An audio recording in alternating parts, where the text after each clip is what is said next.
அல்லேலூயா. சத்தமா ஒரு அல்லேலூயா. அல்லேலூயா. கர்த்தருடைய பரிசுத்த நாமத்துக்கு மகிமை உண்டாவதாக. இந்த நாளுக்குரிய தேவனுடைய வார்த்தை நீதிமொழியின் புஸ்தகம் 3ஆம் அதிகாரம் 16வது வசனம். நீதிமொழிகள் 3:16. அதன் வலது கையில் தீர்க்காயுசும் அதன் இடது கையில் செல்வமும் கனமும் இருக்கிறது. அதன் வலது கையில் தீர்க்காயுசும் அதன் இடது கையில் செல்வமும் கனமும் இருக்கிறது. ஒவ்வொரு வாரமும் ஆண்டவர் அழகான வார்த்தைகள் கொடுத்து கொண்டே வருகிறார். சம்பாதிப்பது எப்படி என்று கற்றுக் கொடுத்தார் துரிதமாய். இரண்டாவது, கடந்த வாரத்திலே சம்பாதித்ததை சேர்த்து வைக்க வேண்டும்.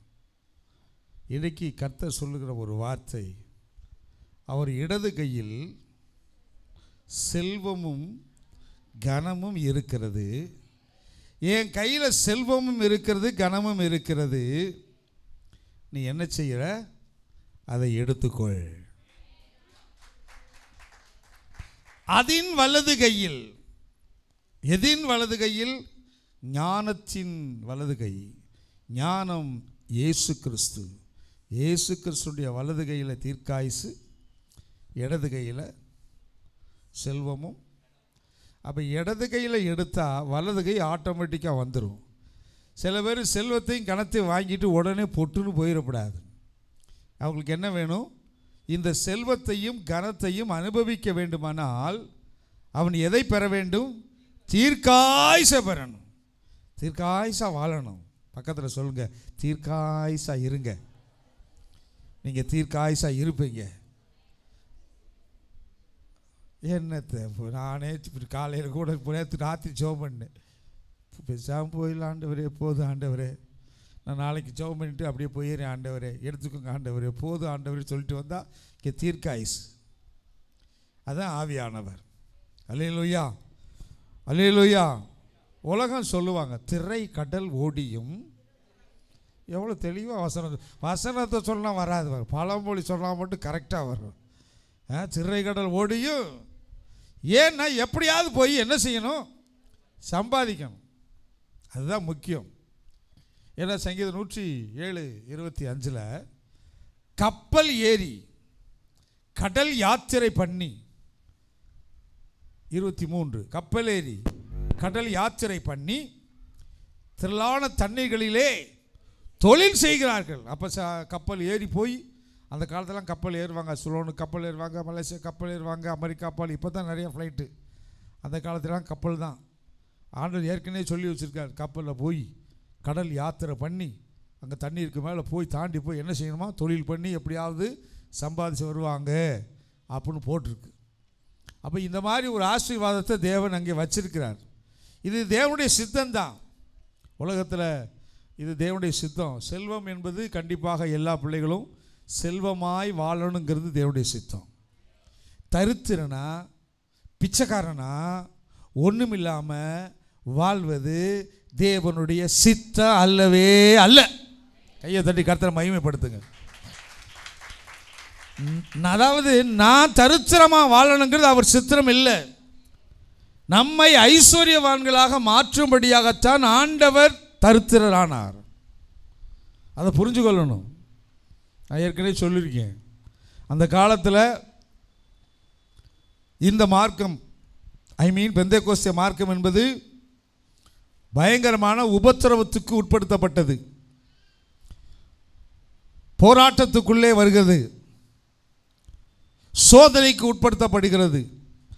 அதில் ஜெயிச்சு வர்றவங்களுக்கு தான் ஆண்டவர் ஜெயத்தை கொடுப்பார். என்ன சோதனை என்றால், வசதி இல்லாமல், பெந்தேகோஸ்தேன்னு சொன்னாவே ஒரு மஞ்சள் பை போட்டிருப்பாங்க, ஒரு வெள்ளை ஜிப்பாக ஒரு மஞ்சள் பையை போட்டுட்டு அவங்க கஷ்டத்தோடு கஷ்டமாக தான் வாழ்வாங்க, தரித்திரத்தான் வாழ்வாங்க. அதில் இயேசுவை தேடுறாங்களா? இப்படி தான் சோதனை கொடுத்து அந்த காலத்தில் வாழ்ந்தாங்க. இப்போ அப்படி இல்லை. இப்போ சோதனை என்பது ஒன்றுமே தரித்திரமாக ஆக்கி அதில் விசுவாசமாக இருக்கிறாங்கன்னு அல்ல.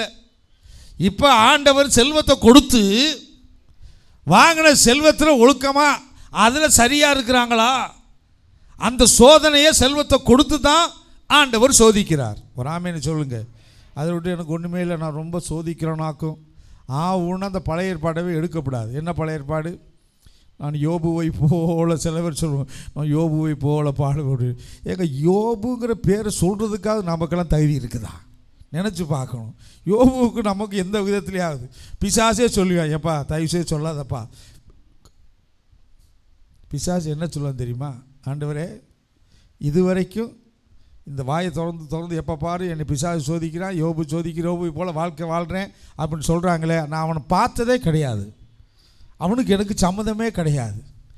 அவனவன் தன் சுய இச்சையினால் சிக்குண்டு அவன் இச்சையில் போய்கிட்டு சோதிக்கப்பட்டுட்டு என்னவே ஏன் பெற சொல்லியே கெடுக்கிறான் ஆண்டவர் ஒன்று ரிப்போர்ட் பண்ணிக்கிட்டு இருக்காங்க. அப்படியேப்பட்ட ஒரு சூழ்நிலையில் வாழ்ந்து கொண்டு இருக்கிறோம். இப்போ அப்படி இல்லை, ஆண்டவர் உங்களுக்கு செல்வத்தை கொடுக்க போகிறார். இந்த செல்வத்தை சோதனை, அதாவது செல்வங்கிற சோதனைக்கெல்லாம் வருவதற்கு தயாரா? ஆமேன், கையை வைத்து ஆமேன் சொல்லுங்க. நீங்கள் கொடுங்க ஆண்டவரே, நான் கண்டிப்பாக என்னை செல்வத்தை கொடுத்து நீங்கள் என்ன செய்யலாம்? சோதித்து பாருங்கள், தைரியமாக சொல்லலாம். ஆண்டு கண்டிப்பாக இனிமேல் அப்படி தான் செய்ய போகிறார். இது வரைக்கும் இல்லைங்கிறது போய் நிறைய கொடுத்து கர்த்தர் சோதிக்க போகிறார். அல்லேலூயா. அதான் உலகம் சொல்லும், செல்வத்து செல்வம். பரவாயில்ல, திருவள்ளுவர் கொஞ்சம் தெரிஞ்சிருக்காங்களே. அச்செல்வம் இப்படி சொல்லிக்கலாம், என்ன சொல்லிக்கலாம். அதவா அந்த செல்வம்லாம் ஓரமாக வச்சிரு. இப்போ ஆண்டவர் சொல்றாரு, என் கையில் செல்வம் இருக்குது. அல்லேலூயா. அந்த செல்வத்தை நாம் எவ்வளோ பெற்றுக்கொள்ளலாம் என்பதை குறித்த பாடம் தான் இன்னைக்கு. ஆண்டவருடைய கரத்தில் இருக்கக்கூடிய செல்வத்தை, அதில் எந்த கையில்? வலது கையை. ஏன்னா வலது கை தான் பத்திரம், வலது கையில் சும்மா கேஷுவலாக நீ நம்ம நினைக்கிற பெரிய ஐட்டங்கள் பூரா ஆண்டவர் இடது கையில் தான் இருக்குது. நம்ம பெருசாக நினைக்கிறது பூரா இடது கையில் இருக்கும், நம்ம சிறுசாக நினைக்கிறது பூரா வலது கையில் இருக்கும். நம்ம நினப்பு. அல்லேலூயா. ஆண்டவர் எல்லாமே அந்த இடது கையில் வச்சிருக்கிறார். நாம் கற்றுக்கொள்ளக்கூடிய பாடம் என்னவென்று சொன்னால், அவர் இடது கையில் இருக்கக்கூடிய செல்வம் மிக முக்கியமானது. இயேசு கையில் வைத்திருக்கிறத இயேசுவிடத்திலிருந்து எப்படி வாங்குவது, இல்லை நாம் அதை எப்படி எடுப்பது, எப்படிப்பட்ட பாடத்தை ஆண்டவர் கற்றுக் கொடுக்கிறார் பாருங்க. விசுவாசிக்கிறீங்களா? அல்லேலூயா. இயேசு தம்முடைய கையில் வைத்திருப்பதை தம்முடைய ஜனங்களுக்கு கொடுக்க அவர் சித்தமுள்ளவராய் இன்று வந்திருக்கிறார். அவர் கையில் இருக்கக்கூடிய செல்வத்தை கொடுக்கணும் வந்திருக்கிறாரு. செல்வத்தை பெறுகிற ஒவ்வொருவரும் பெற்றுக்கொள்வதோடு மாத்திரமல்ல, செல்வத்தை ஆண்டவர் கொடுத்துட்டானா வாங்கிட்டு போயிடலாம், அதோடு நின்னா பிரயோஜனம் இல்லை. அதுக்கடுத்து ஒரு முக்கியமான ஒரு காரியம் இருக்குது. அநேக பேர், நான் ஒரே ஒரு நல்ல ஞாபகம் இருக்குது எனக்கு. பேப்பரில் ஒரு ஆளுக்கு 10 லட்ச ரூபா லாட்ரி சீட்டில் விழுந்துருச்சு. லாட்ரி சீட் இந்த நம்பருக்கு விழுந்தது என்று சொன்னான். அதை பார்த்தா எனக்கு, நான் சிறுபிள்ளைன்னா வாசித்த ஞாபகம் இருக்குது. 10 லட்ச ரூபாய் விழுந்து விட்டது, பூட்டான் லாட்டரியில் விழுந்ததுன்னு சொன்னான். அதை கேட்ட மாத்திரத்தில் விழுந்துருச்சான்னு சொல்லி செத்தே போயிட்டான். அவங்க ஒய்ஃபு தான் அதை வாங்கினாங்க. அந்த அம்மா, எங்கள் வீட்டுக்காரர், ஐயோ போயிட்டாரே வேணான்னா சொல்லுச்சு, அது வாங்கிட்டு போயிடுச்சு. அதை கேட்ட உடனே, அப்போ செல்வத்தை வாங்கிறது பெருசு இல்லை, செல்வத்தை வாங்கின செல்வத்தை என்ன செய்யணும்? அனுபவிக்கும் சக்தி வேணும். சொல்லுங்க, சக்தியா நீ மாறணும். அனுபவிக்கும் சக்தி.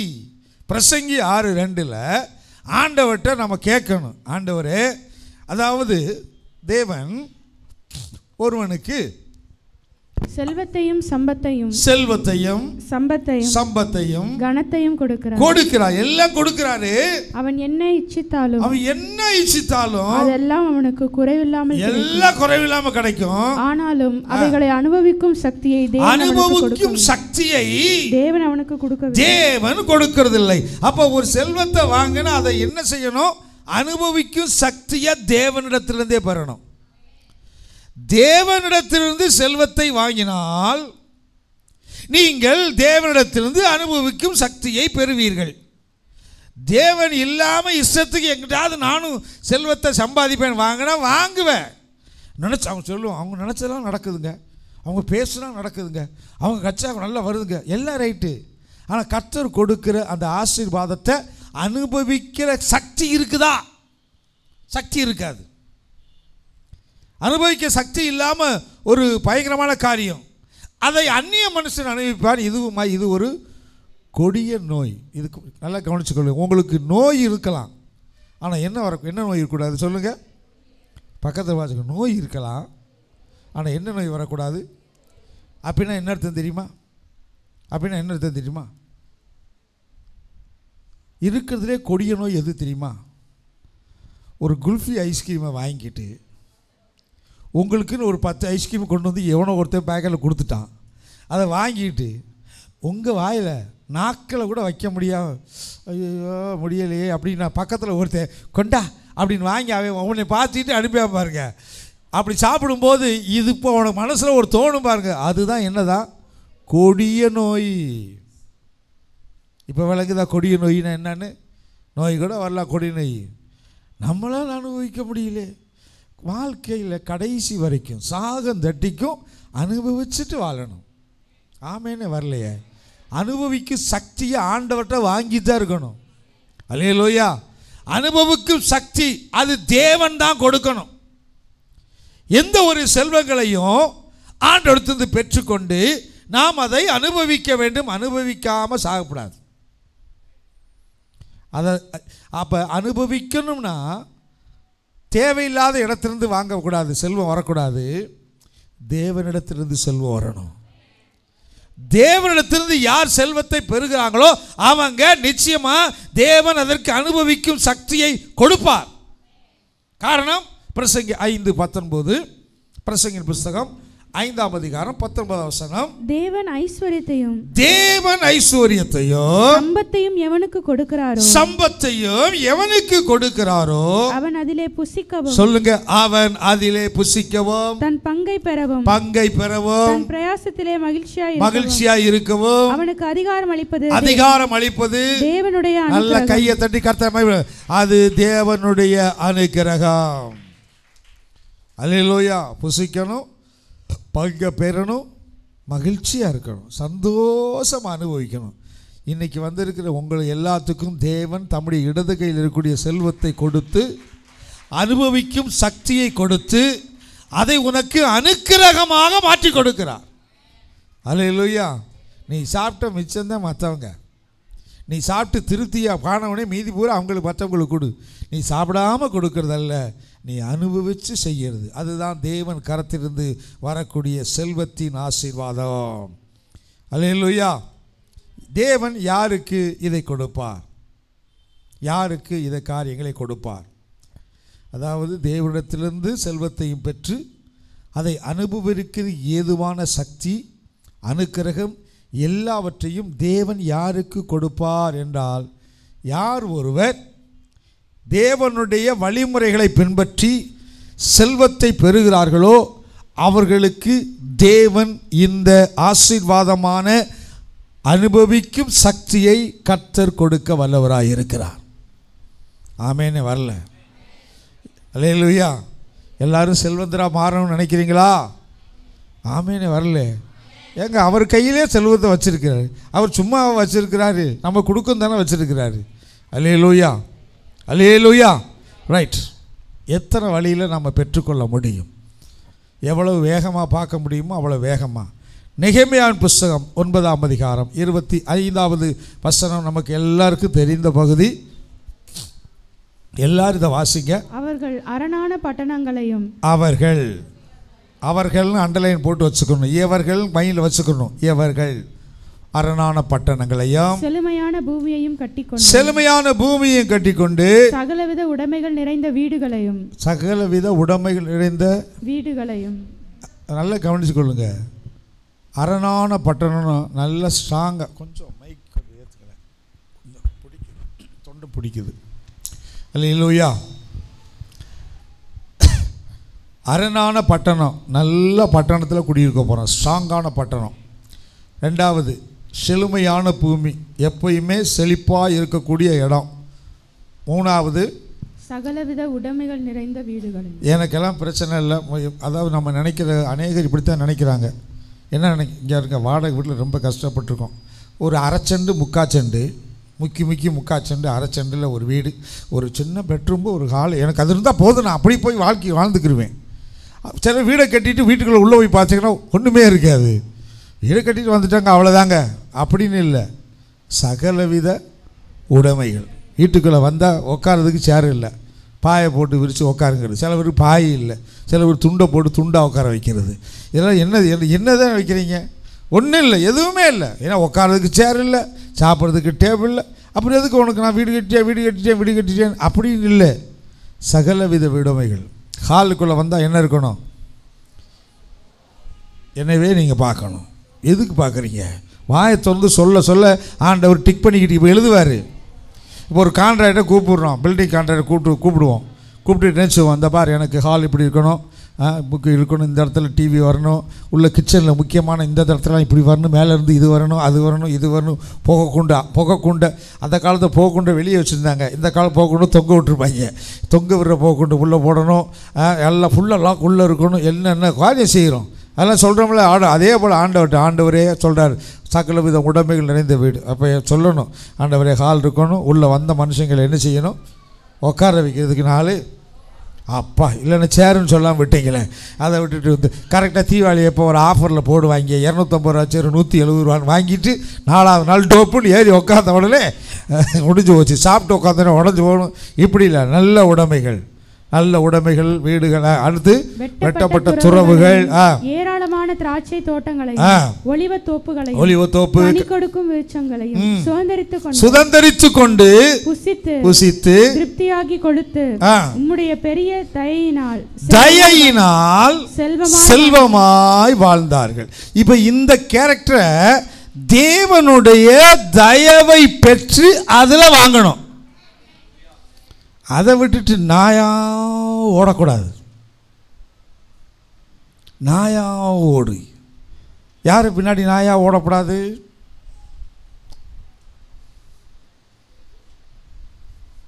யாரு பின்னாடி நாயா ஓடக்கூடாது?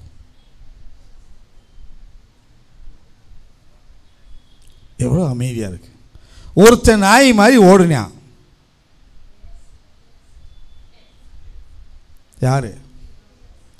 கேயாஸ். Very good. நாயா ஓடி போய் யார் நாயா யார்கிட்ட ஓடுறான்? குஷ்டரோகி நாகமான்ட்டேன். அந்த நாகமான் வச்சிருக்கிற சொத்து மேலே, அவன் வச்சிருக்க அந்த சொத்து மேலே இவன் குஷ்டரோகத்தை பூரா உள்ளே திணிச்சிட்டான். இவன்கிட்ட இருக்க சொத்து மேலே என்ன இருக்குது? குஷ்டரோகம் இருக்குது. அநியாயமாக சம்பாரிச்சிருக்கிறான். அவன் வாழ்ந்த இடம் அப்படி ஜனங்களை அடிமைப்படுத்தினான்.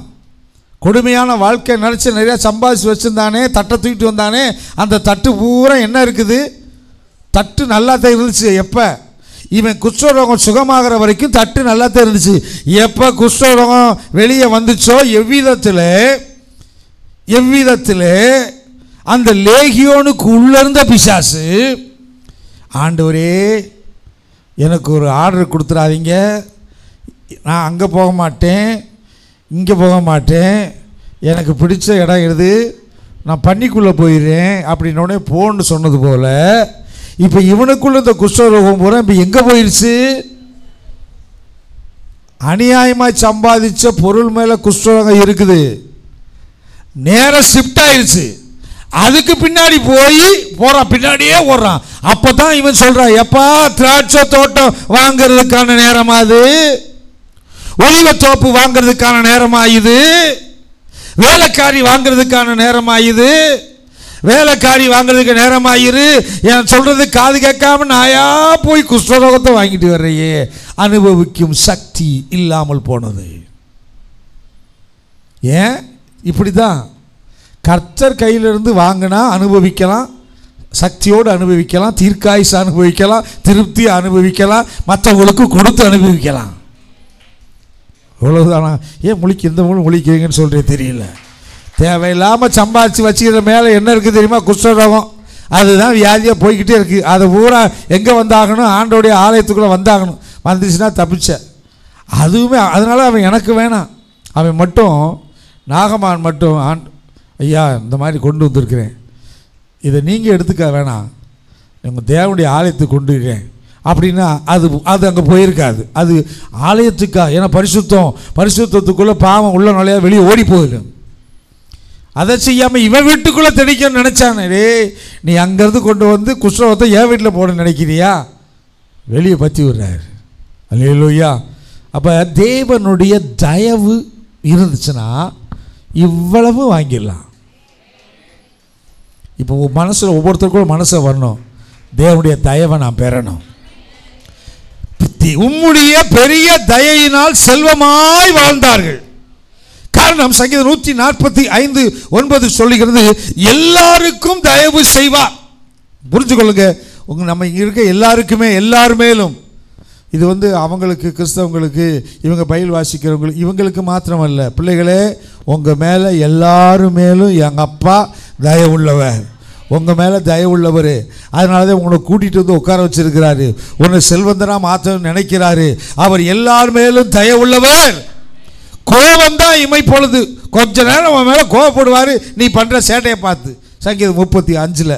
ஆனால் அவருடைய தயவோ நீடிய வாழ்வு. அல்லேலூயா. கொஞ்சம் கோபப்படுவார், ஆனாலும் அவருடைய தயவோ நீடிய வாழ்வு. அல்லேலூயா. அவருடைய தயவுக்காய் நாம் வாஞ்சிக்கணும். ஒவ்வொருவரும் தயவுக்காய் வாஞ்சிக்கணும். இன்னைக்கு வந்திருக்க ஒவ்வொரு பிள்ளைகளும் செல்வமான வாழ்வு வாழணும்னா, கிறிஸ்துவனுடைய கரத்திற்குரிய இடது கரத்திற்குரிய செல்வத்தை உன் பக்கம் வரணும்னா ஆண்டவர்கிட்ட வாஞ்சிக்கணும். ஆண்டவரே உம்முடைய தயவை நான் வாஞ்சிக்கிறேன், எனக்கு உம்முடைய தயவு வேணும், அந்த தயவு செய்து எனக்கு கொடுங்கன்னு அவரிடத்தில் கெஞ்சினாலும் தப்பு இல்லை. ஆண்டவர்கிட்ட என்ன செய்யணும்? கெஞ்சினாலும் தப்பு இல்லை. 119:58 சொல்லுகிறது, அவன் என்ன செய்யறான்னா 119:58 உம்முடைய தயவுக்காக கெஞ்சுகிறேன். கெஞ்சினா தப்பு இல்லை. யார்கிட்ட போய் கெஞ்சுறதுக்கு? ஆண்டவரே உம்முடைய தயவுக்காக நான் கெஞ்சுகிறேன், உம்முடைய தயவு எனக்கு கொடுங்க. உங்க அறிவை வச்சு வாங்க முடியாது, உன்னுடைய ஞானத்தை வச்சு வாங்க முடியாது. நான் எனக்கு டேலண்ட் இருக்கு, அந்த டேலண்ட்டை வச்சு பேசி நான் எப்படியாவது ஆண்டவரோட தயவு வாங்குவேன் நினைக்கிறியா? அது நடக்கவே நடக்காது.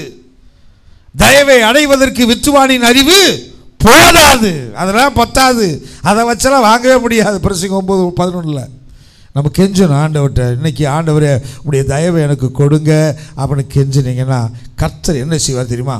ஒரு ஆலோசனை கொடுப்பார், ஈஸியான ஒரு வழி. சங்கீதம் 142:7 முதல் வழி தேவ தயவை பெறுவதற்கு. அப்போஸ்தலர் 2:47 முதல் வழி என்ன வழி? உமது நாமத்தை நான் துதிக்கும்படி என் ஆத்துமாவை காவலுக்கு நீங்களாக்கி விடும். எனக்கு நீர் தயவு செய்யும் போது நல்லா கவனிங்க, நல்லா துதிக்க ஆரம்பிங்க. ஆண்டவரே உம்மை துதிக்கிறேன், கையை தட்டி துதிக்கிறேன், இயேசுவே உம்மை துதிக்கிறேன் சொல்ல சொல்ல சொல்ல தேவனுடைய தயவு உன் மேல இப்ப இறங்கும். கர்த்தரை துதிக்கிற பிள்ளைகள், என் ஜனங்கள் என்னை துதிப்பார்கள். துதிக்கிற ஜனம் என் ஜனம், துதிக்கிற ஜனம் அவருடைய பிள்ளைகள், துதிக்கிற ஜனம் நீதிமான்கள், துதிக்கிற ஜனம் பரிசுத்தவான்கள், துதிக்கிற ஜனத்தை ஆண்டவர் தம்முடைய தயவினால் நிரப்புவார். நல்ல கையை தட்டி எவ்வளவு துதிக்கணுமோ துதிக்க ஆரம்பிச்சிங்கன்னா போதும். அப்படியே தயவு தயவு தயவு தயவு துதிக்க ஆரம்பித்தா ஆண்டவர் தயவு இறங்கும், அங்கே விடுதலை வரும், தேவதூர்கள் இறங்குவார்கள். பவுல் சீலாவை துதிச்சாங்க பாருங்க, இறங்குச்சா தயவு ஆட்டோமேட்டிக்காக தயவு இறங்குச்சுன்னா சிறைச்சாலைக்கு தயவு கிடைக்குது, எல்லாம் விடுதலை கிடைக்கிறது, எல்லாம் கர்த்தருடைய தயவுல தான் இருக்கிறது. ஆமென். ஆண்டவரை துதிக்கணும். இரண்டாவது லூக்கா 2:4 இரண்டாவது வேகமாக கர்த்தருடைய தயவை பெறுவதற்கு. அப்பொழுது யோசேப்பும் தான் தாவீதின் வம்சத்தானும் குடும்பத்தானுமாய் இருந்தபடி இல்லை அந்த ஜெப ஆலயம் கட்டுவ பிரயாசப்படுவான் பாருங்க. அது எந்த அதிகாரம்? வேகமாக எடுங்க பார்ப்போம். யாராவது ஒருத்தர் ஊற்றுக்கு அதிபதி வருவான். அவர்கள் 7 நாளா வந்து அவரை கருத்தாய் வேண்டிக் கொண்டு இந்த தயவு செய்வதற்கு சாரி லூக்கா 7:4 ரைட். நீ இந்த தயவு செய்கிறதுக்கு அவன் அப்ப தேவனுடைய தயவை அவன் பெறுவதற்கு பாத்திரவான் என்று எதற்கு சொல்லுகிறான் என்றால் அவன் ஒரு ஜெப ஆலயத்தை கட்டினான். சீசர் சொல்கிறாங்க, தேவனுடைய ஆலயத்தை கட்டுவதற்குரிய காரியங்களிலே தன்னை அர்ப்பணிக்கிறவன், தன்னை முழுமையாக அர்ப்பணிக்கிறவன். யார் தேவனுடையக்குன்னு ஒரு வீடு கட்டணும், தேவனுக்கென்று ஒரு அரண்மனை கட்டணும், தேவனுக்கென்று ஒரு வாசஸ்தலத்தை கட்டணும்னு யார் வாஞ்சிக்கிறாங்களோ, யார் அர்ப்பணிக்கிறாங்களோ, யார் விரும்புகிறாங்களோ அவங்களுக்கு தேவன் தம்முடைய தயவை கொடுத்து செல்வந்தனாய் மாற்றி விடுவார். அல்லேலூயா. அப்போ நம்ம இருதயத்தில் எது விரும்புகிறோமோ இல்லையோ, தேவனுடைய ஆலயம் கட்டுவதற்கு ஆண்டவரே நான் வாஞ்சிக்கிறேன், நான் செபிங்க, அதற்காக நல்ல ஜெபம் பண்ணுங்க, தேவனுடைய ஆலயம் எழும்பணும். ஒவ்வொரு என்னுடைய தரிசனம்னா எல்லா தெருவுக்கு தெரு ஒரு சர்ச்சு. ஆமீன். வரமாட்டேங்குது இன்றைக்கி. எல்லாம் வந்து இந்த சுயநலமாக வச்சுக்கிட்டு கட்டிக்கிட்டு எல்லாரும் எங்கே தான் வரணும், இங்கே தான் வரணும் அப்படின்னு தெருவுக்கு தெரு இருந்துச்சுன்னா பாருங்கள், முக்குக்கு இருக்குது, தெருவுக்கு இருக்கிறதுக்கு என்ன இல்லையா? முக்குக்கு என்ன இருக்குன்னு உங்களுக்கே தெரியும். நமக்கு தெருவுக்கு இருந்துட்டு போகுது ஒரு அப்படின்னா பிரச்சனையே இல்லை. பாருங்க, எல்லா தெருவுலையும் ஆண்டோடைய நாம மகிமைப்படுத்துகிற இயேசுவின் ஆலயம் எழும்பணும், உண்மையாக ஆராதிக்க ஆலயம் எழும்பணும். அப்படி இருந்தால் எப்படி இருக்கும்? எல்லாரும் ஞாயிற்றுக்கிழமை தேவ சமூகத்தில் இருப்பாங்க. தேவனுடைய ஆலயம் கட்ட வேண்டும் என்ற ஒரு காரியத்தில் தன்னை முழுமையாய் அர்ப்பணிக்கிற பிள்ளைகளாய் காணப்பட்டால் தேவனுடைய தயவு நிச்சயமாய் கிடைக்கும். உபாகமம் 7:9 கற்பனையை கை கொள்ளுகிறவர்களுக்கு தேவன் தம்முடைய தயவை கொடுக்க அவர் வல்லவராய் இருக்கிறார். உன் தேவனாய கர்த்தரே தேவன் என்றும் தம்மில் அன்பு கூர்ந்து கற்பனைகளை கை கொள்ளுகிறவர்களுக்கு 1000 தலைமுறை மட்டும் படிக்கையையும் தயையும் காக்கிற உண்மையுள்ள தேவன். ஆண்டவருடைய கற்பனைகள் எளிதானதுதான், கடுமையானதல்ல. அதை கை கொள்ளும் பொழுது 3 காரியங்கள் நாம் செய்ய வேண்டும். 1, துதிப்பது. 2வது, தேவனுடைய ஆலய கட்டுமான பணியிலே தன்னை அர்ப்பணிப்பது. 3வது, கர்த்தருடைய கற்பனையை கை கொள்ளும் போது தேவன் தம்முடைய தயவை கொடுப்பார். ஆட்டோமேட்டிக்காக செல்வ வாழ்வு வாழ்வீங்க. அல்லேலூயா. 2வது நீதிமொழி புஸ்தகம் 10:4 2வது செல்வத்தை பெறுவதற்கான 2வது வழி, சோம்பர் கையால் வேலை செய்கிறவன். எல்லாரும் வாசிங்களேன், நல்லா இருக்கும். சோம்பர் கையால் வேலை செய்கிறவன் ஏழையாவான். சோம்பர் கை வேலை செய்கிறவன் ஏழை ஆயிடுவான். சுறுசுறுப்புள்ளவன் கையோ செல்வத்தை உண்டாக்கும். சுறுசுறுப்புள்ளவன் கையோ செல்வத்தை உண்டாக்கும். செல்வத்தை சுறுசுறுப்பாக இருக்கணும். இந்த சுறுசுறுப்புனாவே உடனே நம்ம யாரை தான் நினைப்போம்?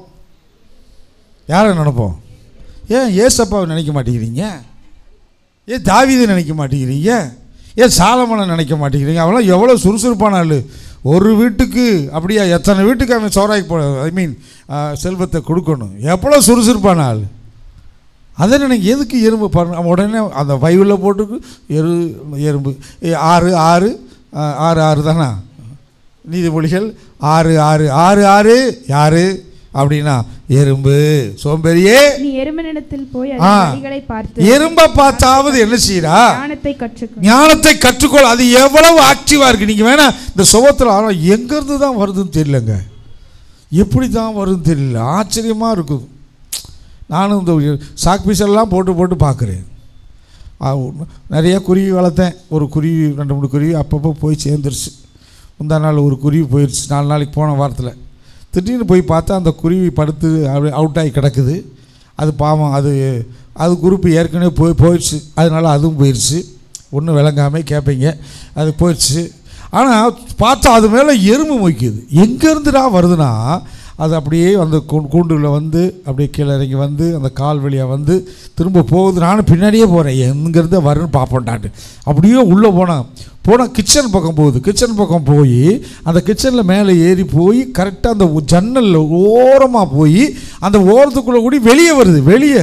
வெளியே வந்து தோட்டத்தில் வழிந்து போகுது. இங்கே தோட்டத்தை எங்கே இருக்குது, குருவி கூண்டு எங்கே இருக்குது, செச்சப்பணம் எங்கே கிடக்குது, அதுக்கு எப்படி கண்டுபிடிச்சி ஆக்டிவாக போகுது. எப்படிங்க ஆச்சரியமாக இருக்குது.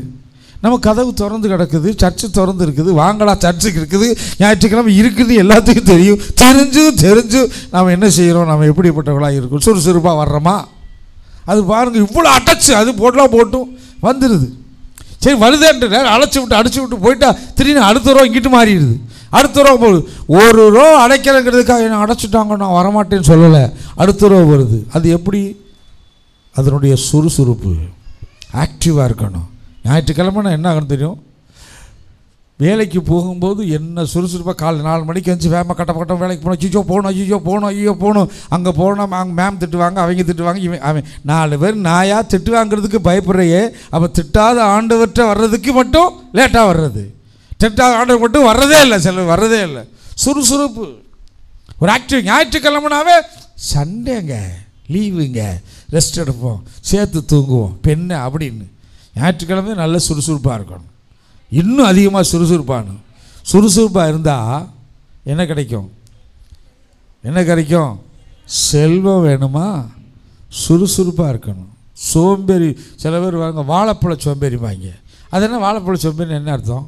இல்லை எனக்கு உண்மையில் புரியல. வாழைப்பழ சோம்பேறி என்ன சொல்கிறாங்களே, இருக்கிறதுலே வாழைப்பழம் ரொம்ப சாஃப்டானது, அதை உரித்து தூங்கிக்கிட்டே இருந்தாலும் தூங்குற பிள்ளையே ஞம்னு சாப்பிட்றோம் அப்படி இல்லை. அந்த மாதிரி அதை கூட என்ன செய்கிறதா சாப்பிட்றதுக்கு, ஆமாம் வாழைப்பழத்தை உனக்கு உரித்து உனக்கு வாயில் வச்சு ஊட்டி விடுவாங்கன்னு சொல்லுவாங்க.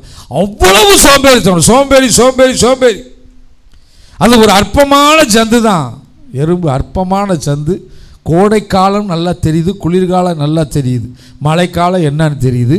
அது கரெக்டாக அந்த கோடை காலத்தில் என்ன செய்யுது, 30-25 அது ஆகாரத்தை சேர்த்து வைக்கிற ஒரு காரியம். அல்லேலூயா.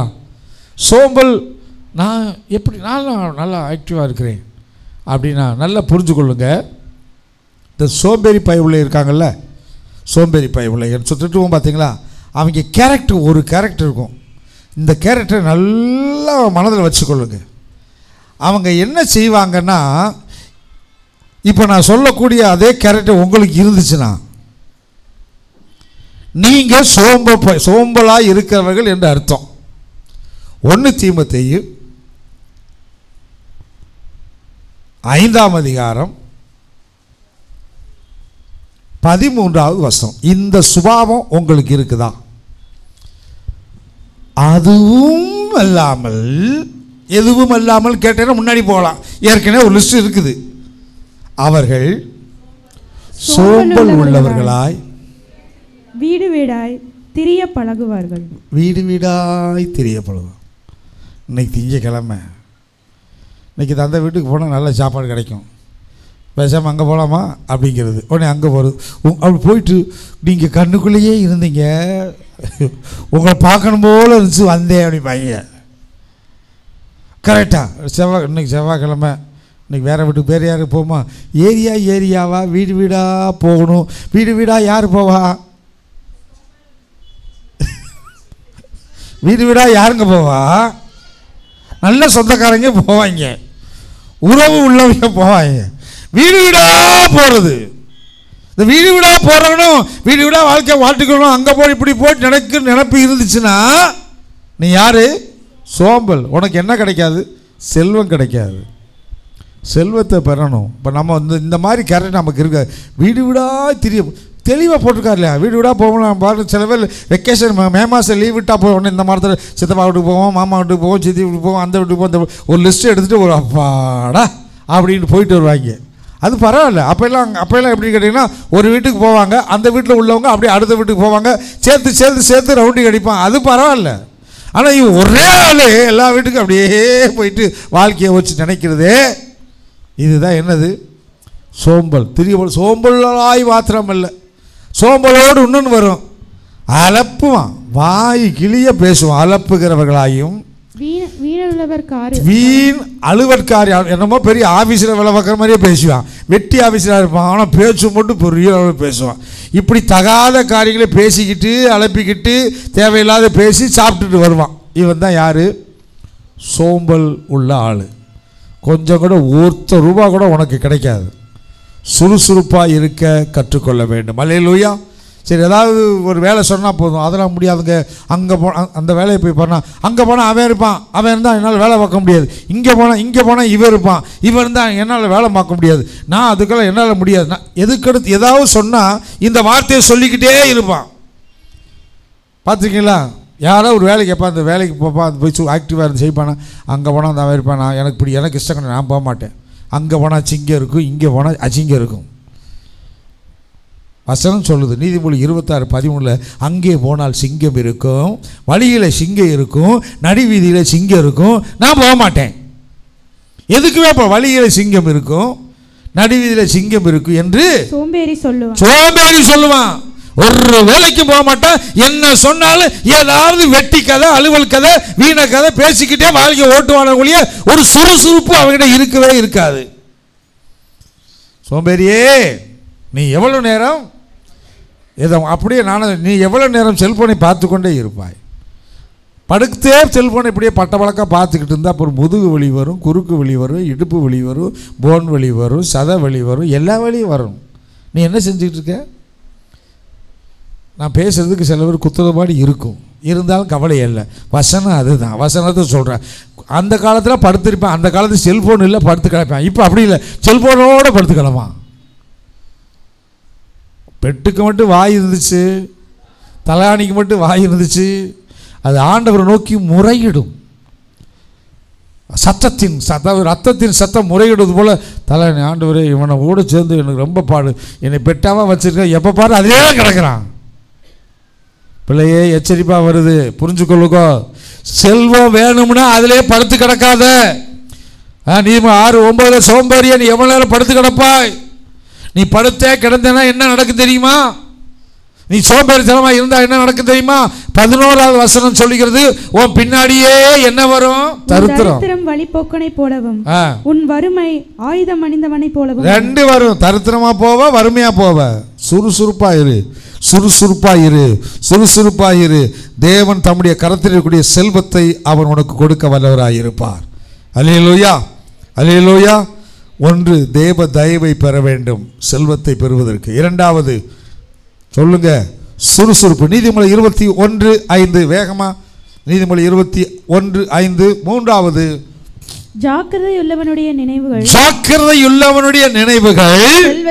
செல்வத்துக்கும் பதறுகிறவனுடைய நினைவுகள் தரித்திரத்துக்கும் ஏதுவாகும். ஜாக்கிரதை உள்ளவனுடைய நினைவு, கேர்ஃபுல்லா, அதாவது ரொம்ப கேர்ஃபுல்லா இருக்கணும். அசதியா இருக்கக்கூடாது, ரொம்ப கேர்ஃபுல்லா இருக்கணும். ஜாக்கிரதையா இருக்கிற நினைவு, நினைச்சாவே சிலவனா மாறிடுவான். உன்னுடைய கவனம் ரொம்ப கவனமாக இருக்கணும், ரொம்ப கேர்ஃபுல்லாக இருக்கணும். ஒரு 1000 ரூபா செலவழிக்கிறேன்னா அந்த 1000 ரூபாயில் என்ன கரெக்டாக கவனமாக செலவழிக்கணும், கவனமாக சம்பாதிக்கணும், கேர்ஃபுல்லாக இருக்கணும். அதில் எதையும் இழந்துடக்கூடாது, எதையும் ஏளனமாக விட்டுறக்கூடாது. பணங்கிறது அவ்வளோ ஈஸியான காரியம் இல்லை. பணம் எல்லாத்துக்கும் உதவும், சும்மா அலட்சியமாக அப்படியே இஷ்டத்துக்கு செய்யக்கூடாது. ரொம்ப கேர்ஃபுல்லாக இருக்கணும். அது ஜாக்கிரனுடைய நினைவு, அதாவது ரொம்ப உன் நினைவு கேர்ஃபுல்லாக இருந்தானே எல்லா காரியத்திலும். சம்பாதிக்கிறது நல்ல, உன் நினைவுகளில் நீ ரொம்ப கேர்ஃபுல்லாக இருந்தேன்னா அது உன்னை ஆட்டோமேட்டிக்காக எங்கே கொண்டு போய் விட்டு தெரியுமா? செல்வத்தை பெறுவதற்கு ஏதுவான காரியத்தை விட்டுவிடும். அதனால தான் பவுல் சொல்லும்போது ரோமர் 12:11 அசதியாக இராமல் ஜாக்கிரதையாயிரு, எல்லாவற்றிலும் ஜாக்கிரதையாயிரு. 2 Corinthians 8:7. எல்லாவற்றிலும் சின்ன, உனக்கு என்ன ஒரு பொறுப்பு காரியம் இருந்தாலும் சரி, சின்ன ஒரு பொறுப்பு கொடுத்திருந்தாலும் அந்த பொறுப்புல நீ எப்படி தெரியுமா? ஜாக்கிரதையாக இருக்கணும். எல்லாவற்றிலும், உனக்கு ஒரு காரியம் வருது, உனக்கு ஒரு, அதாவது நீ செய்யக்கூடிய வேலை, நீ செய்யக்கூடிய தொழில், நீ இருக்கக்கூடிய நிலை, எந்த நிலையில் எப்படிப்பட்ட சூழ்நிலை இருந்தாலும் படிக்கிறியா, படிக்கிறதுல என்ன செய்யணும்? எல்லாவற்றிலும். அதே 2 Corinthians 8:7 எல்லாவற்றிலும் ஜாக்கிரதையாயிரு. ஜாக்கிரதையாய் அப்படி கரெக்டாக படிக்க, கரெக்டாக உட்கார, எல்லாம் இருந்தேன்னா செல்வம் தேடி வரும். ஒரு வீட்டில் இருக்கக்கூடிய ஒரு பொருளை எடுக்கிறியா, ஜாக்கிரதையாக எடு. ஏன்னா நம்ம வீட்டில் இருக்கிறது போல் இரும்பு சாமானா, இரும்பு டம்ளரா, அது போட்டு என்ன செய்யும், நோட்டு போட்டு உடச்சிக்கிட்டே இருந்தால் செல்வம் நஷ்டம். கேர்ஃபுல்லாக இருந்து பாருங்களேன், கர்த்தர் அதை பார்க்குறாரு. அவன் நினைவுகளில் கேர்ஃபுல்லாக இருந்தால் கர்த்தர் அதை பார்த்து, சரி இவன் எல்லாத்துலேயும் கேர்ஃபுல்லாக இருக்கானப்பா, இவனுக்கு நம்ம என்ன செய்யணும்? செல்வத்தை கொடுக்கணும்னு கர்த்தரே கொடுப்பார். ஜாக்கிரதையாக இருக்கிறவனுக்கு தாங்க பொறுப்பு. ஆண்டவர் சொன்னார், நன்மை செய்தால் மேன்மை இல்லையோ, நன்மை செய்யாதிருந்தால் வெளியே படுத்து கிடக்கும். வெளியே தான் கிடக்கும். வீட்டுக்குள்ளே வருமா? வீட்டுக்குள்ளே வருமா? வருமா வராதா? வரும், வீட்டுக்குள்ளே வரும். கேர்ஃபுல்லாக இருந்தால் தப்பிக்கலாம். வீட்டை விட்டு வெளியே வரும்போது காலடி எடுத்து வைக்கிறான் யோசேப்பு. காலடி எடுத்து வைக்கிறான். வெளியே கிடக்கிற சர்ப்பம் அவனை தொட முடியல. காரணம், அவன் வேலையிலே ஜாக்கிரதை உள்ளவன். தானியேல் வேலையிலே ஜாக்கிரதை உள்ளவன். தனக்கு கொடுத்த பொறுப்புகள், தனக்கு கொடுத்த வேலை கேர்ஃபுல்லா இருக்கிறான். ரொம்ப கவனமா இருக்கிறான். எல்லா வேலையும் என் சின்ன வேலைக்காரன் பேசுவது, வேலைக்காரன் எப்படி பேசுவது, வேலை காரியத்தை எப்படி பேசுவது, வீட்டு காரியத்தில் எப்படி பேசுவது, வெளியில் தனக்கு நியமிக்கப்பட்ட காரியத்தை எப்படி செய்வது என்று அவன் ஜாக்கிரதை உள்ளவனாய் இருந்தான். வெளியே வந்தால் ஜாக்கிரதை, அதே ஜாக்கிரதை உள்ள போறான். வெளியே கிடக்கிற சர்ப்பம் வீட்டுக்குள்ள வந்துருச்சு.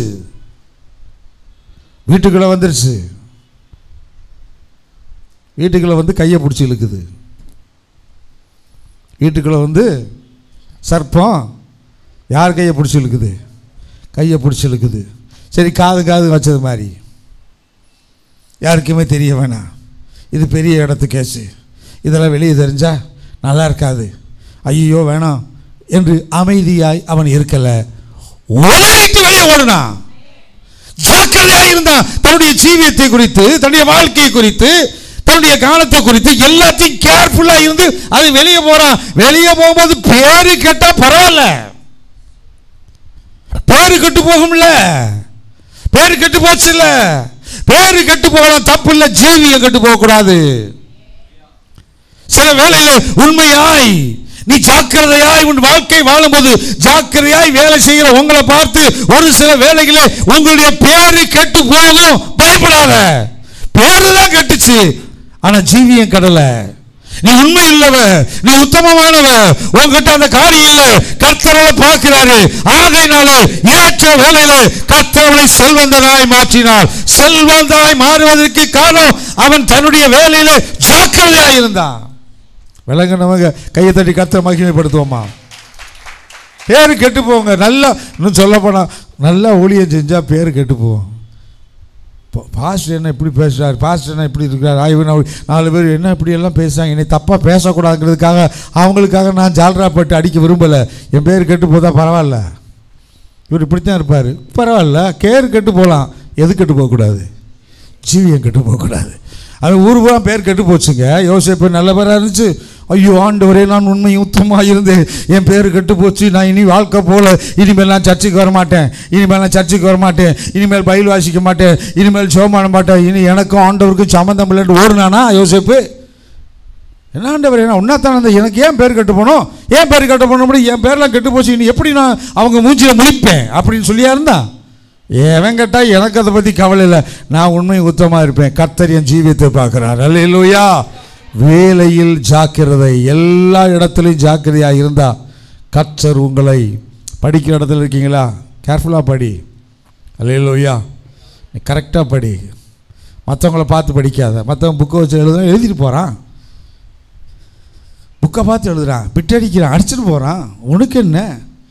அவன் அதை வச்சு படித்தா பாஸ் பண்ணுவியா? நீ படித்தே பாஸ் பண்ணுவியே, அப்புறம் இதுக்கு உனக்கு எதுக்கு? நீ கேர்ஃபுல்லாக இரு, நீ ஜாக்கிரதையாக இரு. நீ ஜாக்கிரதையாக இருந்தால் கர்த்தர் அந்த நினைவுகள் உன்னை செல்வந்தனாய் மாற்றுவார். அல்லேலூயா, அல்லேலூயா.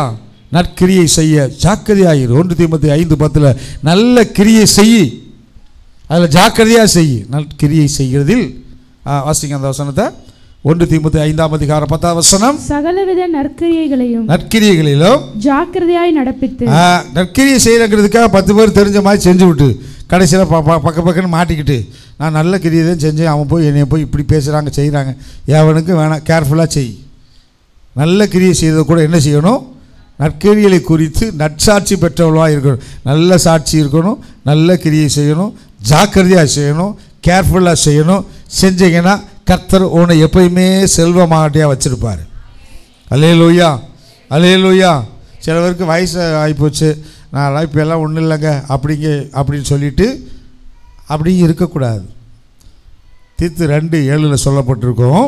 தீத்து 2:7 நம்ம வாழ்க்கையில் வாலிப பிள்ளைகளாக இருக்கும்போது மாத்திரம்தான் ஜாக்கிரதையாக இருக்கணும். இல்லை, தீத்து 2:7 நீயே எல்லாவற்றிலும் உன்னை நற்கிரியைகளுக்கு மாதிரியாக காண்பித்து எதிரியானவன் உங்களை குறித்து பொல்லாங்கு சொல்லுகிறான். முதிர் வயதிலும் ஜாக்கிரதையாய் இருக்க வேண்டும் என்று சொல்லி ஒரு வசனம் வரும்.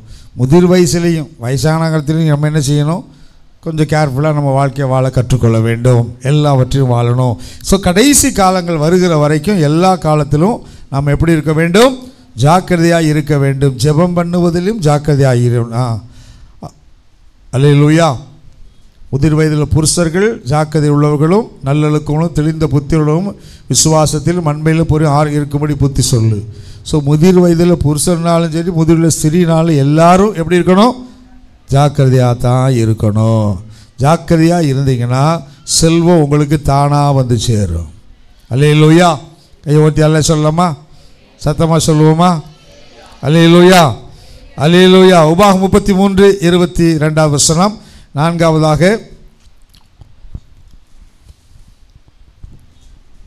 33:22 தானை குறித்து இல்லை யோசேப்பு வருமே. யோசேப்பை குறித்து ஒன்று வரும். சரி, ரைட்டு. 1 ராஜாக்கள் 10:7 அதை பாருங்க, அடுத்து பார்ப்போம். யோசேப்பு குறித்து அவன் செல்வந்தனாய் இருந்தான் என்று சொல்லப்பட்டிருக்கும். உபாகமும் நான் வந்து அதை என் கண்களால் காணுமட்டும் அந்த வார்த்தைகளை நான் நம்பவில்லை. இவைகளில் பாதியாகிலும் எனக்கு அறிவிக்கப்படவில்லை என்று காண்கிறேன். நான் கேள்விப்பட்ட பிரஸ்தாபத்தை பார்க்கிலும் உம்முடைய ஞானமும் செல்வமும் அதிகமாக இருக்கிறது. சாலமோனுக்கு தேவன் செல்வத்தை கொடுத்தார். இது யாரை குறிக்கும்? சாலமோனுக்கு தேவன் செல்வத்தை கொடுத்தார். காரணம், அவன் ஆண்டவருக்கு 1000 பலிகளை செலுத்துகிறவனாய் காணப்பட்டான். சோத்திர பலி செலுத்துகிறபடினாலே தேவன் அவனுக்கு செல்வமாய் வைத்திருந்தார். யோபு 29:6 வசனம். யோபு 29:6 வேகமாக நான் முடிக்கிறேன்.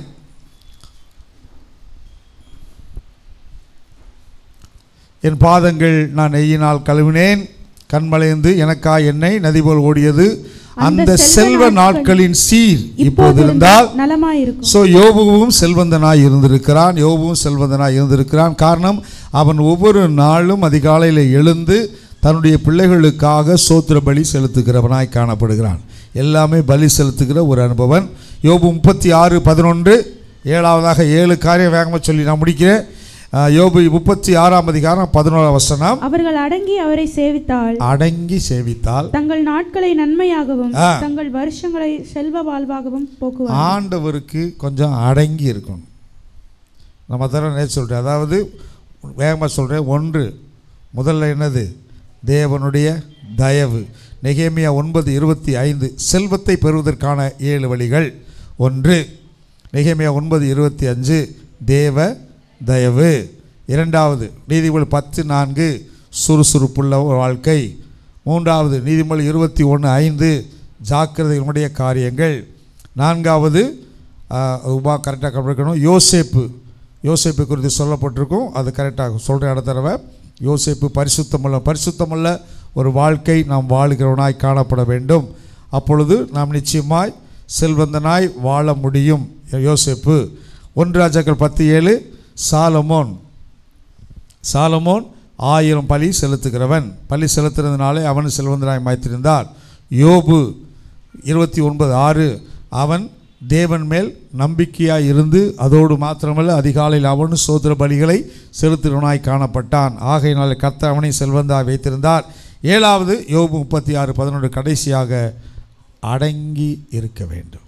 எப்படி இருக்கணும் சொல்லுங்க? அல்லேலூயா. உபாகம் 33:13 கரெக்டாக நோட் பண்ணிக்கொள்ளுங்க.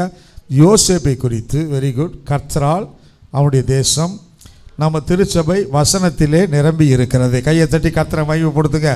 அப்பா சந்தோஷமாக இருக்குது. வசனத்தில் நிரம்பி இருக்கணும்.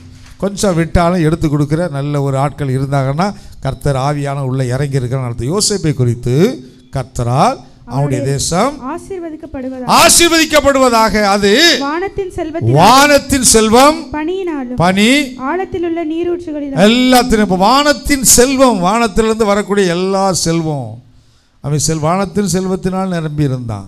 காரணம் யோசேப்பின்னா என்ன அர்த்தம்? பரிசுத்தம். யோசேப்பின்னா என்ன அர்த்தம்? பரிசுத்தம். பரிசுத்தமாய் வாழ நீங்கள் பிரயாசப்படுங்க. ஆண்டவர் சொன்ன ஒரு வார்த்தை 2211 அப்படின்னா மனசில் வச்சுக்கணும். 2211 22 21 அப்படின்னா பரிசுத்தம் உள்ளவன் இன்னமும் பரிசுத்தமாகட்டும். கர்த்தர் சொல்கிற வார்த்தை, ஒவ்வொரு பிள்ளைகளும் பரிசுத்த பிள்ளைகளாய் மாறணும். யோசேப்பு பரிசுத்தவான். யோசேப்புன்னா பரிசுத்தம்தான். பரிசுத்தம் யாருக்கு காணப்படுதோ அவங்க நிச்சயமாய் செல்வ வாழ்வு வாழ்வாங்க. பரிசுத்தமான ஒரு வாழ்க்கை வாழணும், பிரயாசப்படணும். ஆண்டவர் ஓய்வு நாளை பரிசுத்தமாய் ஆசீர்வதித்திருக்கிறார். ஸோ ஓய்வு நாளை ஆசரிக்கும் பொழுதே, யாத்திராகமம் 20:11 ஓய்வு நாளை ஆசரிக்கும் போது ஆண்டவர் அதன் மேல், ஓய்வு நாளின் மேல் இருக்கக்கூடிய பரிசுத்தம் நம்ம மேலே இறங்கும். பழைய ஏற்பாட்டின் காலத்தில் ரத்தத்தை தெளிப்பார்கள். யாத்திராகமம் 29:21 ரத்தம் தெளிக்கப்படும் பொழுது அங்கே பரிசுத்தமாக்கப்படும். அதுபோல கிறிஸ்துவின் ரத்தம் தெளிக்கப்படும் போது நாம் பரிசுத்தமாக்கப்படுவோம். கிறிஸ்துவின் ரத்தத்தினாலே கழுவப்படும் போது நாம் பரிசுத்தமாக்கப்படுகிறோம். இப்போ பரிசுத்தம் என்பது ரொம்ப முக்கியம். ஞாயிற்றுக்கிழமை ஆராதனை பங்கு பெறும்போது பரிசுத்தமாக ஆகிறோம். கிறிஸ்துவின் ரத்தம் தெளிக்கப்படும் போது நாம் கிறிஸ்துடைய ரத்தத்தினாலே நாம் என்ன செய்கிறோம்? பரிசுத்தமாய் மாறுகிறோம். மகிமையானவைகள் தொடுபோதெல்லாம் பரிசுத்தம். நிறைய காரியம் பரிசுத்த ஆவியானவரால் நாம் பரிசுத்தமாக்கப்படுகிறோம். சத்தியத்தினாலே பரிசுத்தமாக்கப்படுகிறோம். தேவனால் பரிசுத்தமாக்கப்படுகிறோம். அபிஷேகத்தினாலே பரிசுத்தமாக்கப்படுகிறோம். இயேசுவின் நாமத்தினாலே பரிசுத்தமாக்கப்படுகிறோம். எல்லாமே பரிசுத்தம் தான். பரிசுத்தம் தான். ஜெபமும் வேத வசனமும் உன்னை பரிசுத்தமாக்கும். 1 தீமோத்தேயு 4:15, 1 கொரிந்தியர் 6:11, ரோமர் 15:15 சொல்லிக்கொண்டே போகலாம். இதில் பார்த்தீங்கன்னா எல்லாமே பரிசுத்தம். பரிசுத்த பலிபீடத்தை தொடுகிற யாவும் பரிசுத்தம். அப்படின்னா ஒழுங்காக ஞாயிற்றுக்கிழமை வந்து காணிக்க பெட்டியை தொட்டா பரிசுத்தமா? ஆச்சரியமான காரியம். ஞாயிற்றுக்கிழமை வந்து காணிக்கை எடுத்து கொண்டு வந்து, நீ போடுறது பெரிய காணிக்கை இல்லை, அந்த காணிக்கையை கொண்டு வந்து பெட்டியில் போட்டு ஞாயிற்றுக்கிழமை அந்த பெட்டியை தொட்டால் கூட அதில் கூட பரிசுத்தம் இருக்குதான். ஸோ மகிமையினால் பரிசுத்தம். பலிபீடம் தொடும்போது யாத்திராகமம் 30:29 நினைக்கிறேன். யாத்திராகமம் 30:29 அதை வாசிங்க. யாத்திராகமம் 30:29 தேவன் சமூகத்தில் இருக்கக்கூடிய காரியம் எல்லாம் அவைகள் மகா பரிசுத்தமாய் இருக்கும்படிக்கு அவைகளை பரிசுத்தப்படுத்துவாய். பனிமுட்டுகள் எல்லாம் பரிசுத்தப்படுத்தப்பட்டவைகள், அவைகளை தொடுகிறதெல்லாம். அப்போ சில வேளையில் நம்ம என்ன செய்கிறோம்? ஆண்டவர் காணிக்கு செலுத்தான் போயிட்டோம்னா பிசாசு எதுக்கு போடாத அப்படின்ட்டு போயிடும். இல்லை, அது போடக்கூடிய நம்ம பெரிய கோடிக்கணக்கில் போட போகிறதில்ல. நம்மளால் தகுதிக்கேற்றபடி, ஆசீர்வாதத்துக்கு ஏற்றபடி வெறுங்கையாக வரக்கூடாது. தேவனுடைய ஆலயத்துக்குள்ளே வந்துட்டு வெறுங்கையாக வெளியே போகக்கூடாது. பலிபீடத்தை தொட்டி பரிசுத்தமாகிட்டு போயிடணும். இதெல்லாம் கர்த்தர் வச்சிருக்கக்கூடிய காரியம். பலிபீடத்தை தொடுகிற யாவும் பரிசுத்தமாக இருக்கும். பரிசுத்தமாய் நம்ம மாறிட்டோம்னா ஆட்டோமேட்டிக்காக பரிசுத்தம் ஆக ஆக ஆண்டவர் நமக்கு வானத்தின் செல்வத்தையும் கொடுப்பார். அவர் கையில் இருக்கக்கூடிய இடதுகளில் இருக்கக்கூடிய செல்வத்தையும் கொடுப்பார். எல்லா செல்வம் இருக்கிறதுலே பெரிய செல்வந்தனாய் மாறுவதற்கு காரணம் பரிசுத்தம். பிள்ளைகளே, பரிசுத்தம் ரொம்ப முக்கியம். உன் சரீரத்தை பரிசுத்தமாய் பாதுகாத்துக்கோ. உன் ஆவி பரிசுத்தமாகட்டும், உன் ஆத்துமா பரிசுத்தமாகட்டும். பரிசுத்தம் உள்ளவன் தேவனை தரிசிக்க முடியும். இருதயத்தில் சுத்தமுள்ளவன் பாக்கியவன், அவன் தேவனை தரிசிப்பான். நான் பரிசுத்தன் ஆகையால் உங்கள் நடக்கையில் எல்லாவற்றிலும் பரிசுத்தமாயிருங்கள். பரிசுத்தமான எண்ணம், பரிசுத்தமான பார்வை நம்மிடத்தில் வந்து போகிற இந்த மனுஷன் பரிசுத்தமான் என்று காண்கிறேன். கண்களில் பரிசுத்தம், சிந்தையில் பரிசுத்தம், இருதயத்தில் பரிசுத்தம், சரீரத்தில் பரிசுத்தம். பரிசுத்தமாய் மாற மாற மாற அவர் கையில் இருக்கக்கூடிய செல்வம் அப்படியே இறங்கி தானா ஒரு வீடு தேடி வர ஆரம்பிக்கும். கையில் தட்டி கர்த்தரை மகிமைப்படுத்துவோமா? அல்லேலூயா. பரிசுத்தமான காரியம். கடைசியாக என்ன இருக்கணும்? அடங்கி இரு. சொல்லுங்க பக்கத்தில். இப்பயாவது கொஞ்சம் இருக்கிற மாதிரி 7வது பாயிண்ட் என்னன்னு மற்றவங்களுக்கு நல்ல ஞாபகம் இருக்கணும். பையை கொடுத்து அடங்கி இரு, அடங்கா பிடாரியாக இராதே. அல்லேலூயா, அல்லேலூயா. தைரியமாக சொல்லணும். என்ன மாதிரி அடங்கிருன்னு யாராவது சொல்ல முடியுமா?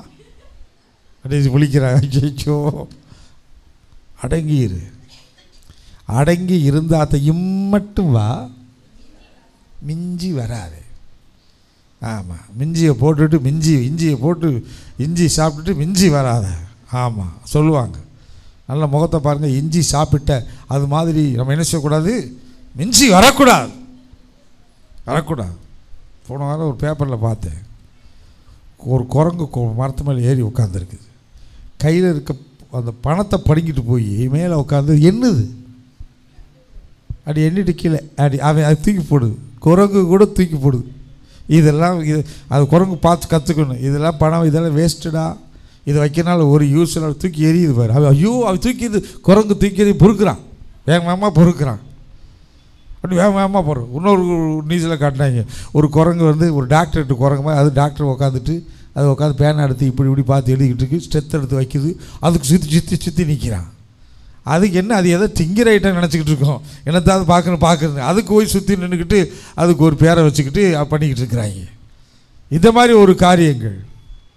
பிள்ளைகளே, அடங்கி இருங்க, கர்த்தருடைய சமூகத்தில் அடங்கி இருங்க. ஆண்டவர் ஆசீர்வதிக்கணும் அப்படின்னா நல்ல இடம்தான். எகிப்தை விட்டு வந்துட்டா,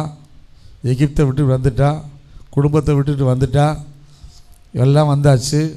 ஒரு வாழ்க்கையை கல்யாணம் பண்ணியாச்சு. ஆபிரகாமையே கல்யாணம் பண்ணிட்டா.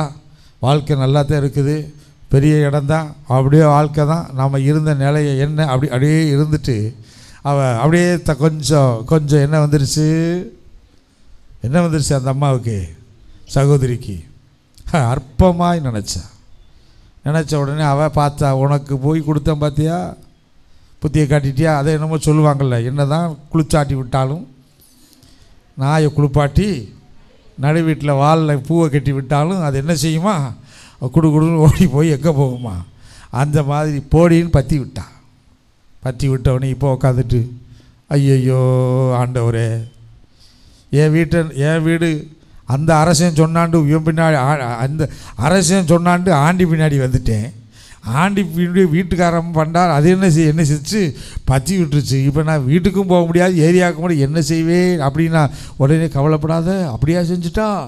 யார், தேவதூதன் தடவி கொடுத்தாரு. தடவி கொடுத்துட்டு என்ன சொன்னார், ஆகாரே கவலைப்படாத. தடவி கொடுத்துட்டு என்ன சொன்னார், ஒரே ஒரு வார்த்தை, போய் நீ எங்கேருந்து வந்தையோ அங்கே போய் எது பிடிக்கலான்னு வந்தையோ, எந்த மூஞ்சி பார்க்க மாட்டேன்னு வந்தையோ, எந்த வீட்டில் வேலை செய்ய மாட்டேன்னு வந்தையோ, அங்கேயே போய் அப்படிங்கிறார். அடங்கீர் முடியாது அப்படின்னு தான் போன்னு பற்றி விட்டுருப்பார். அடங்கீர்.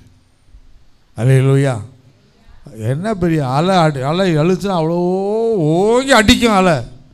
அடித்தா எல்லாத்தையும் அடிச்சு காலி வண்டி போடணும். ஒரு 2 அடி, அதாவது 2 அடி, 1 அடி கூட வேணாம், 2 அடி மட்டும். எனக்கடா 2 அடி போச்சுன்னா சென்னையே அவுட் ஆயிரும். 2 ஆள் அப்படி 2 அடி உயர்ந்து அப்படி வந்துச்சுன்னா அப்படி கடன்னு அள்ளி கூட்டிட்டு போயிடும். அந்த அளவுக்கு சுனாமி வந்துடும். அதை பார்த்து சொன்னார், இம்மட்டும் வா அப்படின்ட்டு. ஆண்டவர் எதில் கோடு போட்டார், ஒரு கோடை போட்டார். மண் அள்ளி அப்படியே ஒரு கோடு போட்டார். அது கூட அடங்கியிருக்குல்ல. நீ அடங்கா பிரியார் வெளியே போனால் பிறகு குரங்கு வராமல் என்ன ஏதோ ஒன்று வரும்ல. எல்லாமே அடங்கியிருக்குன்னு அதை விட்டுட்டு எப்படி அவ்வளோ பெரிய அலைகளையே ஆண்டவர் என்ன செய்ய ஒரு மண்ணு கோடு போட்டு அடக்கிறாரு. அல்லேலூயா.